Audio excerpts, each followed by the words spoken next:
वार्ता का आयोजन किया गया है, किन उपलब्धियों पर ये वार्ता की है? आज की प्रेस वार्ता भोजपुर पुलिस की 2-3 उपलब्धियां जो है, जो महत्वपूर्ण उपलब्धियां हैं और ये प्रॉपर्टी क्राइम से संबंधित उपलब्धियां हैं। एक तो ये है कि कोइलवर थाना के क्षेत्र में जो आरा छपरा रोड है या तो कोइलवर का जो पटना की तरफ रोड है, उधर कई बार जो है ट्रक वाले या आम राहगीरों के द्वारा शिकायत आती है। उधर मनेर या उधर छपरा या तो वो आरा के आसपास के इलाकों के कुछ लड़के कई बार चोरी छिनैती या लोगों से लूटपाट करने की कोशिश करते हैं। पहले भी कुछ लड़के पकड़े गए थे और 12 और 13 की रात आज भी जो है एक सूचना प्राप्त हुई कि कुछ ट्रक वालों से जो है जाम लगा है और कुछ लड़के लूटपाट कर रहे हैं। तो तत्काल जो है एएसपी साहब भी हमारे क्षेत्र में थे, उनके नेतृत्व में थानाध्यक्ष कोइलवर और अन्य जो बगल के थानाध्यक्ष थे उन्होंने तुरंत छापामारी किया। हालांकि जाम की स्थिति थी, हमारी टीम काफ़ी पैदल गई और घेराबंदी की, लेकिन पैदल जाने में थोड़ा सा देरी हुई जिसकी वजह से 5-6 अपराधी थे, उसमें से जो है 2 अपराधी पकड़े गए घेराबंदी करके और बाकी 2-3 वहाँ से फरार हो गए और उनके पास से जो है कुछ सामान भी बरामद हुआ और जो ट्रक वाले थे या जो अन्य राहगीर थे उन्होंने पहचाना भी कि वही लोगों ने जो है लूटपाट करने की कोशिश की। तो इसमें से 2 मुख्य अभियुक्त आकाश कुमार पिता भगवान शाह मनेर का और दूसरा शशि रंजन पिता ब्रजेश सिंह ये मनेर का। ये दोनों पटना के रहने वाले हैं, इन दोनों की गिरफ्तारी हुई और इनके पास से जो है देसी कट्टा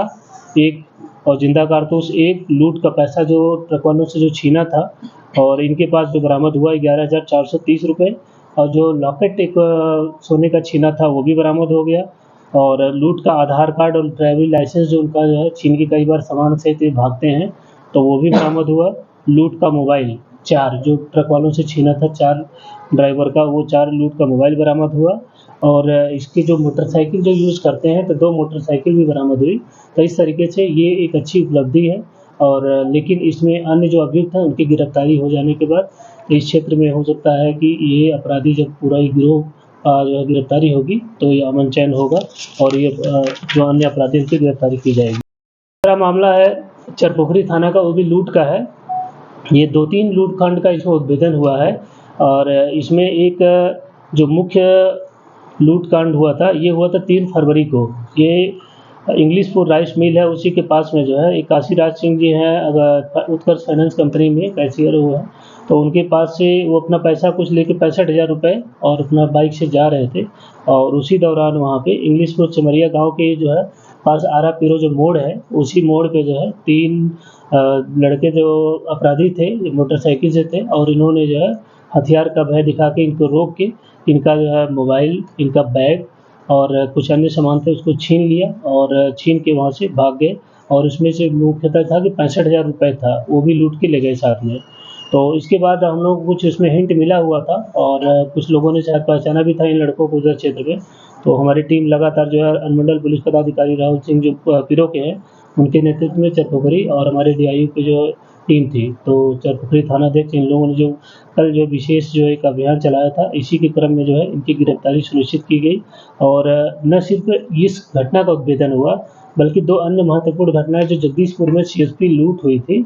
पिछले साल एक हुई थी और एक इसी साल हुई थी। तो उस सीएसपी लूट में भी इनकी जो है कि जो हम लोगों ने मोबाइल सीडीआर का जो एनालाइज़ किया उसमें उस घटना पे वो प्रेजेंट भी थे और इन्होंने स्वीकार भी किया और जो वादी वो लोग थे उनके फ़ोटो दिखाया गया अभी, तो उन्होंने एक प्राथमिक स्तर पर इनकी पहचान भी की है कि यही लोग थे जिन्होंने जो है उस सीएसपी वाली घटना में उनके साथ लूटपाट की अंजाम दिया था।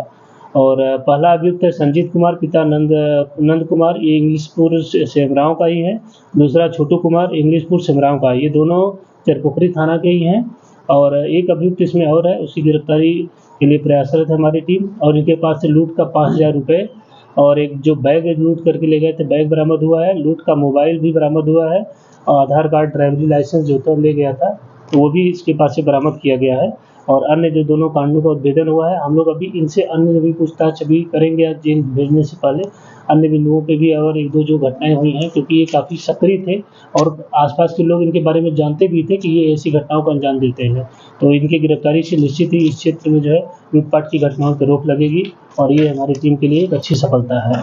कि लोग करंट लगने से जानबूझ के कुछ इस तरह का मामला है कुछ?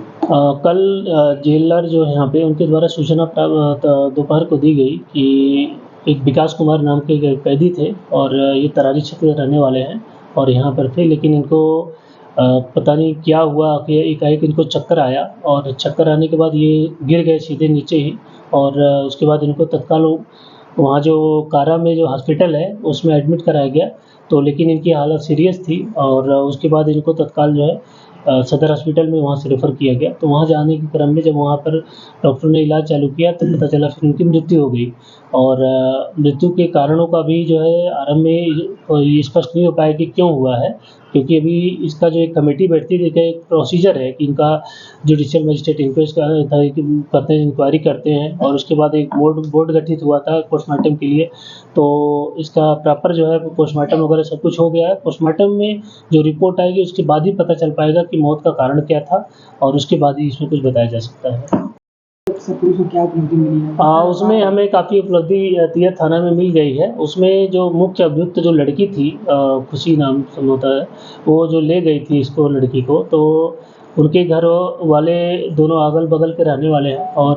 जो प्राथमिक रूप से ये था कि शायद जला के मारा गया है, लेकिन जो पोस्टमार्टम है जो वहाँ पर गाँव वाले देखे भी थे, जो पुलिस वाले भी बॉडी को अपने इंक्वेस्ट करवाए थे, तो इसको पूर्णतः जलाने का मामला तो नहीं था, लेकिन ये है कि इसमें क्रूरता की गई थी क्योंकि अब किस वजह से उसको जो है मारने की कोशिश की गई, अभी उसका तो गिरफ्तारी के बाद ही पता चल पाएगा। लेकिन इसमें जो आयरन होता है जो से कपड़ा प्रेस किया जाता है, तो उस आयरन से जो है 2-3 जगह बॉडी पे जलाया गया था और गला दबाने की कोशिश की गई थी। उसके बाद वो लड़की जो है ज़ख्मी हो गई थी और उसके बाद अभियुक्त के परिवार के ही जो है बल्कि एक बुजुर्ग थे और जो वादीगण थे, इन लोगों ने मिलकर ही आरंभ में जो है पटना में इलाज इसका 3-4 दिन करवाया और इन्होंने जो आरंभ में 2-3 दिन तक एफआईआर नहीं दिया था। 5 तारीख की घटना थी, लेकिन 9 तारीख को जो है पुलिस को प्राथमिकी दर्ज करने के लिए दिया गया और उसके बाद जो है और कल जो है लड़की की डेथ हो गई। उसके बाद ये लोग थाना पे हंगामा भी किए थे और फिर उन्होंने ये मांग की कि पुलिस जल्दी से जल्दी अभियुक्तों की गिरफ्तारी करे। तो लड़की और उसका परिवार जो है उसी दिन से जो है ये अभी फरार है। इनका कुछ लोकेशन मिला हुआ, हमारी टीम रात में गई थी और कुछ सफलता लगभग हम लोग करीब भी हैं, काफ़ी सूचना मिली हुई है। तो बहुत जल्द इनकी गिरफ्तारी करने के बाद पूछताछ में ये मामला सामने आ पाएगा कि एग्जैक्टली किन वजहों से जो है उस लड़की की हत्या जो है इसकी लड़की जो दोस्त थी उसने और उसके परिवार वालों ने की है। तो उसके बाद ही इसका जो है विधान होगा, आप लोगों को अवगत कराया जाएगा। किया गया है, हत्या करके 100 को दफना दिया गया था। देखिए आज सुबह-सुबह अभी